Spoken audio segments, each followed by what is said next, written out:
Hi everyone, it's Don and I hope you're having a fantastic day. Well, yesterday I sprinkled you with some sunshine about some possible good news in the cruising industry where cruises are going to start opening up again, and then today I'm going to yank that good news away.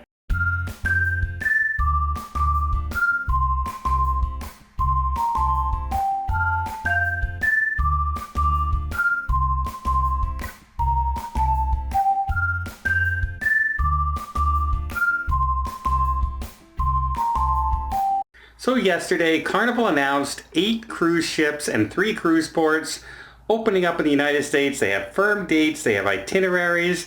This is when they want to plan to open, provided they're allowed to do so. They have everything in place. They want to go on these days, test their social distancing, test their new guidelines, all that sort of thing, test the waters, if you will.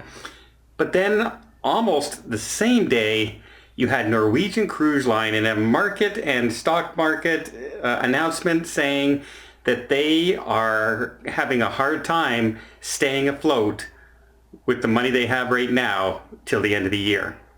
They are struggling. In fact, they went out and issued an emergency bond to try and raise $1.6 billion to stay afloat. They just got some recent investment of a couple $100 million from different places.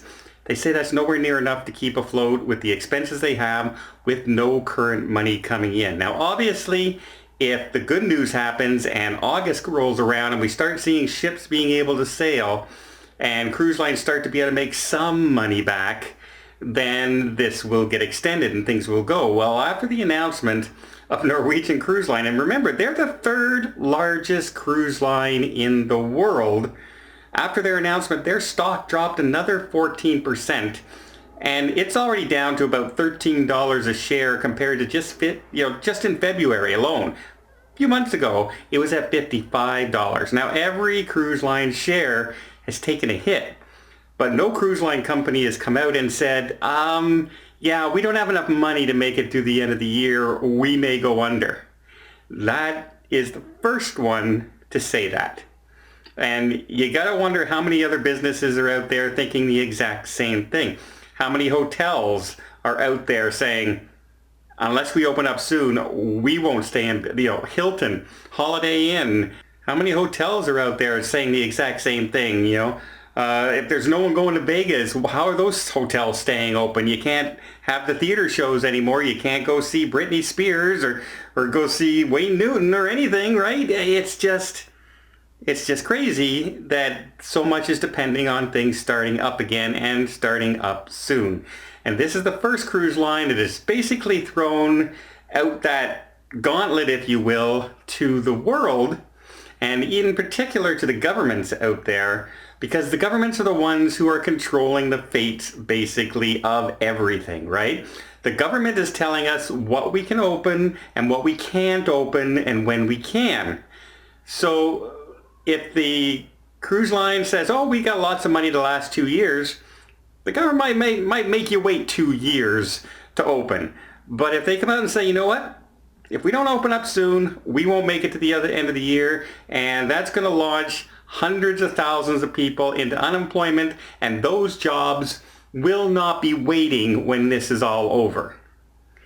And in the cruise industry alone, I went and did some numbers, and there's over 1.5 million people directly affected by just the cruise ships in North America. And that's just the United States. That's not including Canada. And in fact, that wasn't even including Hawaii and Alaska. That's not including Australia, Europe, Asia. 1.45 million jobs directly would be gone if the cruise industry ends. You want to see a jump in unemployment? There's a jump in unemployment. And, restaurants and bars that are thinking on closing as well. They don't know if they're going to be able to reopen if this goes on much longer. So things have to change. And this is just more pressure on coming up with solutions. Because if the big industry can you imagine if Walt Disney World comes out in 3 weeks from now and says, you know what, we can't open Walt Disney World. They're saying we were not going to be able to open it for another 8 months. We're closed. We're bankrupt. The theme park is closed. Universal is closed. there will be riots in the streets, and the government knows that they can't start taking big, huge corporations going under. So we'll see what happens. This is kind of, they threw this out. It was a very risky move. Very risky to announce that they may not have enough money to make it through the end of the year. Now, what happens if the other cruise lines join in? What happens if the airlines join in? What happens if the hotel industries join in? Disney, Universal, theme parks join in. All the theaters join in. The restaurant owners join in. It's going to put an awful lot on the pressure on the government to just, we got to open and we got to start now. And if there's too many restrictions to opening that the businesses actually can't make money from those restrictions, they're going to go under anyway. So that's what we're dealing with.